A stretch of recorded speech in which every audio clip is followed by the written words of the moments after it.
Oops. Hello, my name is Justin Chung, and I will be discussing part 2 in teaching the standards in this ed talk today.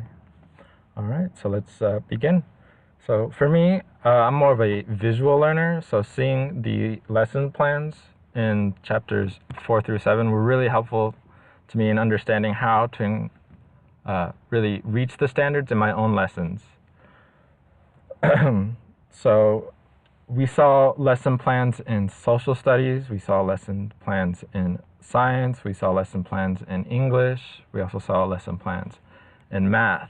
And I didn't think that seeing a lesson plan in math would help out my own lesson plan in science, but reading the chapters was really helpful. It really got me to understand new concepts in in Common Core, like introducing new vocabulary, right? That's something we think of in English, which is what was found in the chapter. And really, that's something that you have to do in all classes, right? Social studies, you have to introduce new vocabulary, science as well, and in math as well, if you think about it. So there is going to be some sort of writing, literacy, and vocabulary that the Common Core wants us teachers to incorporate in our own lesson plans, right? So finding this information was, again, really helpful to me in my own science lesson plans, asking the right questions, how to incorporate deeper analytical skills involved when it comes to sciences. It was really helpful reading that chapter out of the other chapters, to be honest.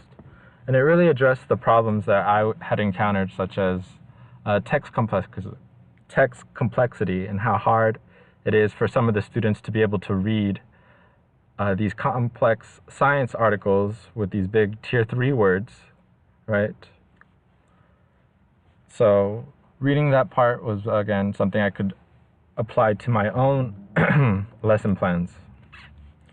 Right. So overall, what I thought from this part of the book in part 2 was that we need to combine ideas, really fuse what goes on in an English class and what goes on in a math class, and combine the two, and for us to meet the standards of Common Core.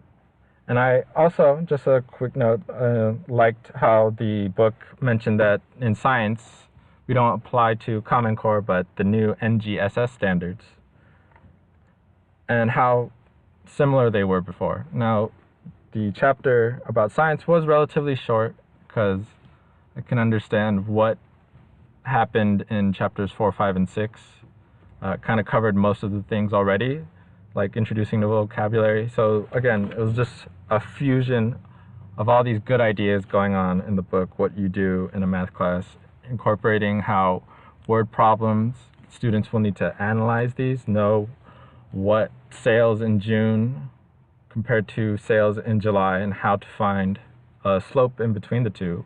Seeing the connections in that shows literacy and writing, which is what the Common Core wants, right? So, again, I hope you guys enjoyed my ed talk, and I will see you guys later.